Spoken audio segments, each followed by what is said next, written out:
اعوذ باللہ من الشیطان الرجیم، بسم اللہ الرحمن الرحیم۔ میں ہوں سلیم جمٹ اور آپ دیکھ رہے ہیں میرا YouTube channel the facts finder. جیسا کہ آپ جانتے ہیں کہ ایڈوائزری کور کمیٹی متاثرین کے حقوق کے لیے جنگ لڑ رہی ہے، اور اس جنگ میں جو ہے وہ ابھی مورچہ بندیاں ہو چکی ہیں۔ اور ماضی میں تو کچھ لوگ جو ہے وہ ایسے تھے کہ جنہوں نے صرف نیب کوڈ کی ڈیٹ بتا کر ہی اپنی دکان چمکائے رکھی، لیکن ہم نے صرف نیب کوڈ کی ڈیٹ ایکسٹینشن نہیں بتانی ہے، ہم نے کام کرنا ہے، ہم نے پریکٹیکل کام کر کے دکھانا ہے کہ ہم متاثرین کے حقوق کی بات کر رہے ہیں۔ اور ایک چیز میں یہاں پہ واضح کر دینا چاہتا ہوں، بارہا میں اپنی ویڈیوز میں یہ بات کر چکا ہوں، آج پھر میں اپنے ہی ارادوں کا جو ہے وہ ان کو دہرا رہا ہوں کہ ایڈوائزری کور کمیٹی جو ہے وہ اس کے دو نکاتی ایجنڈا تھا اس کا، ٹھیک ہے۔ شروع سے یہ آپ میری تمام ویڈیوز اٹھا کے دیکھ لیں، میں نے اس میں یہی بتایا ہے کہ ہمارا دو نکاتی ایجنڈا ہے۔ اس میں پہلا نقطہ یہ ہے کہ ہم ایڈوائزری کور کمیٹی کے پلیٹ فارم سے بی فار یو کے متاثرین کے حقوق کی بات کریں گے، اس کی ہم جنگ لڑیں گے، ان کو حقوق دلوانے کے لیے ہم اپنی ایفرٹس کریں گے۔ اب ان کے حقوق ملتے ہیں یا نہیں ملتے ہیں وہ تو دیکھیں، بات ہے سیف الرحمن خان نیازی صاحب کی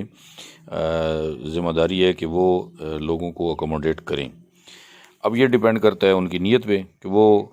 کس طرح اکوموڈیٹ کرنا چاہتے ہیں، یا کرنا بھی چاہتے ہیں یا نہیں چاہتے ہیں، یہ تو اب ان کی دل کی بات تو ہمیں نہیں پتہ، لیکن جو ظاہری پوزیشن ہے اس میں وہ کہتے ہیں جی کہ میں اکوموڈیٹ کروں گا جب میرے اکاؤنٹ کھلیں گے۔ ہم ایک درمیانی راہ نکالتے ہیں، ہم کہتے ہیں کہ جی لوگوں کو جلدی اکوموڈیٹ کر لیا جائے۔ اب اس پہ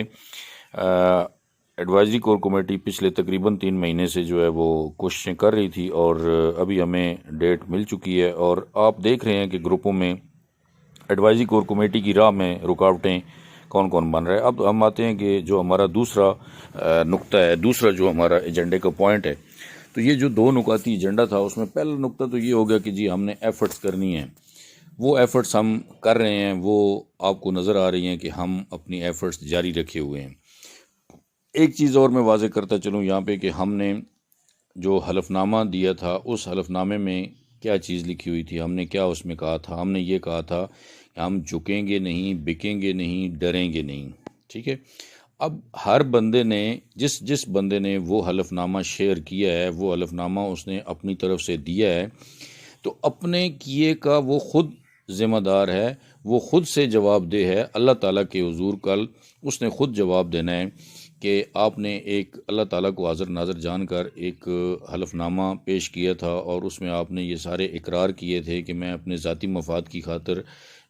جھکوں گا نہیں، بکوں گا نہیں، ڈروں گا نہیں، بلکہ میں اپنے جو بی فار یو کے متاثرین بھائی ہیں ان کے حقوق کی جنگ لڑوں گا۔ تو آپ نے یہ ساری چیزیں پہلے سوچ کے آنا تھی، تو وہ آپ نے جب سوچ لیا،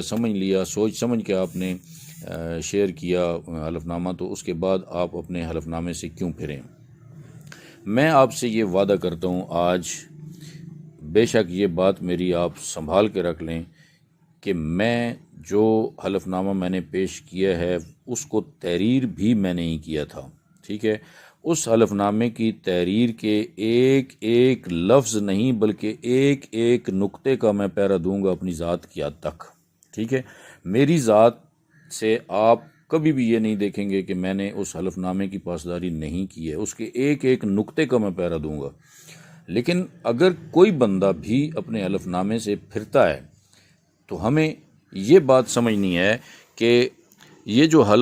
جو ہم نے ایڈوائزری کور کمیٹی بنائی تھی، یہ بندے اکٹھے کرنے کا نام نہیں ہے ایڈوائزری کور کمیٹی،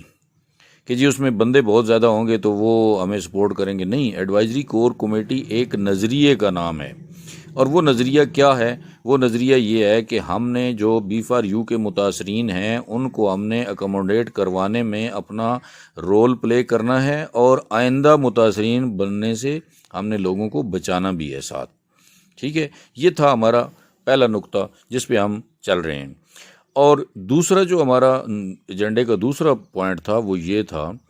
کہ اگر ہمیں اس میں ناکامی ہوتی ہے تو پھر ہم آپ کے سامنے، پورے بی فار یو فیملی کے متاثرین کے سامنے وہ حقائق لائیں گے، وہ چہرے لائیں گے جو آپ کے حقوق آپ تک پہنچانے میں ہماری راہ کی رکاوٹیں بنے ہیں۔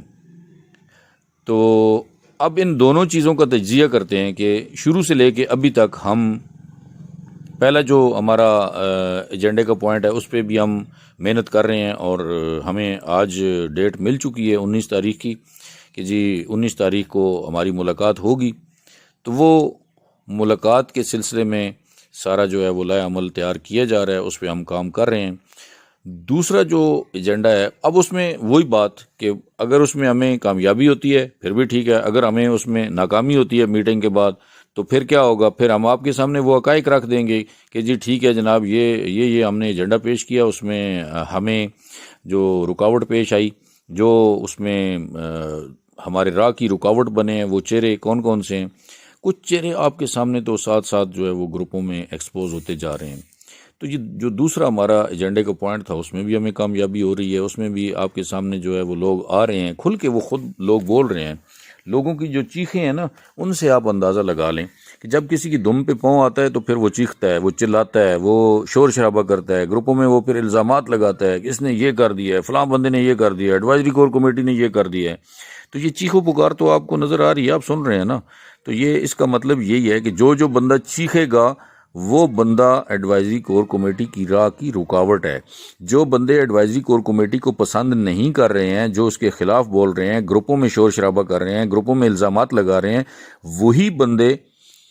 آپ کے سامنے ایکسپوز کرنا چاہتے تھے، اور وہ آپ کے سامنے چہرے آہستہ آہستہ آ رہے ہیں۔ ان چہروں کو نوٹ کریں، اور آپ یہ سمجھیں کہ ہم ایڈوائزری کور کمیٹی، دوسرا جو ہمارا ایجنڈے کا پوائنٹ تھا، اس میں بھی ہمیں کامیابی ہو رہی ہے، اور ہم نے صرف باتیں نہیں کی ہیں بلکہ کم از کم ہم نے آپ کے سامنے حقائق جو ہے وہ لانا شروع کر دیے ہیں، اور ابھی اور بہت ساری چیزیں کھل کے سامنے آئیں گی۔ لیکن جب میدان لگے گا نا، یا ہمیں خدا نہ خواستہ اس میں ناکامی ہوگی، تو اس کے بعد بہت ساری چیزیں آپ کے سامنے لائی جائیں گی کہ جو وجوہات تھیں، جو پرابلمز تھے، جو رکاوٹیں تھیں، وہ ساری کی ساری آپ کے سامنے رکھی جائیں گی۔ ٹھیک ہے، تو اسی کے ساتھ میں اجازت چاہتا ہوں، اس وعدے کے ساتھ کہ آپ کبھی بھی سلیم جھمٹ کو میدان سے بھاگتے ہوئے نہیں دیکھیں گے۔ انشاءاللہ پیٹھ دکھا کے نہیں بھاگیں گے، ہم میدان میں کھڑے ہیں اور میدان میں کھڑے رہیں گے۔ اور ایڈوائزری کور کمیٹی میں ابھی تک جتنے بھی لوگ موجود ہیں، وہ سارے کے سارے اپنے اس حلف پہ کھڑے ہیں، اور اس حلف کی پابندی اور اس حلف کی پاسداری کر رہے ہیں۔ اس کی وجہ کیا ہے؟ اس کی وجہ بھی آپ کے سامنے رکھ دیتا ہوں کہ یہ جو ایڈوائزری کور کمیٹی بنی ہے، یہ نظریہ تھا سید قمر زیدی صاحب کا۔ تو قمر زیدی صاحب نے اس نظریے کو جب ایکسٹینڈ کیا، تو اس کے بعد جو ہے وہ یہ 11 کے فگر پہ پہنچ گئی ایڈوائزری کور کمیٹی۔ اب یہ نظریہ کسی کے آنے جانے سے نظریہ ختم نہیں ہو جائے گا۔ مثال کے طور پہ اس میں سے ایک بندہ چلا گیا، اس کی جگہ ایک اور آ جائے گا، کوئی اور چلا جائے گا، پھر کوئی اور آ جائے گا۔ اب یہ تو امتحان ہے انسان کے ضمیر کا، یہ تو امتحان ہے انسان کے ایمان کا، کہ کہاں تک اس کا ایمان جو ہے وہ سٹیبل رہتا ہے، وہ قائم دائم رہتا ہے، اور کہاں پہ جا کے وہ اپنے ضمیر کا سودا کر لیتا ہے۔ یہ تو اپنے اپنے سٹیمنے کی بات ہے۔ اب جس کا سٹیمنا مضبوط ہوگا وہ چلتا رہے گا، جس کا سٹیمنا کمزور ہوگا وہ جناب بیٹھ جائے گا۔ یہ اسی طرح ہے جس طرح اب ریس ہوتی ہے۔ مثال کے طور پہ ہماری وہ 2.5 کلومیٹر کی ریس ہوتی تھی، اس میں دوڑ میں اس طرح ہوتا تھا کہ جناب دوڑ ایک ٹائم پہ شروع ہوتی ہے، اور جس کا سٹیمنا کم ہوتا ہے وہ درمیان میں جناب بیٹھ جاتا ہے، کوئی آہستہ چلنا شروع کر دیتا ہے، کوئی تیز چلنا شروع کر دیتا ہے۔ تو اپنے اپنے سٹیمنے کی بات ہے۔ تو جناب اس میں کوئی پریشانی والی بات نہیں ہے، کوئی کسی قسم کا اس میں جو ہے وہ ڈسکریج ہونے کی بات نہیں ہے۔ اور تمام جو بھی متاثرین ہیں ان سے میری گزارش ہے کہ آپ صرف اور صرف جو ہے وہ جائزہ لیا کریں، گروپوں میں آپ جو ہے وہ دیکھا کریں کہ کون کیا بات کر رہا ہے، اور کون ایڈوائزری کور کمیٹی کے حق میں بات کر رہا ہے، اور کون ایڈوائزری کور کمیٹی کے خلاف بات کر رہا ہے۔ جو بندے حقوق دلوانے کی اس میں ہیں، سائڈ پہ ہیں، وہ بندے کبھی بھی ایڈوائزری کور کمیٹی کے خلاف بات نہیں کریں گے، اور جو اس کے خلاف بات کرتے ہیں آپ سمجھ لیں کہ وہ بندے جو ہیں وہ آپ کے حقوق دلوانے کی راہ میں رکاوٹ ہیں، اور وہ بندے غداری کر رہے ہیں آپ کے ساتھ۔ تو جناب اسی کے ساتھ اجازت چاہتا ہوں، سلیم جھمٹ چکوال۔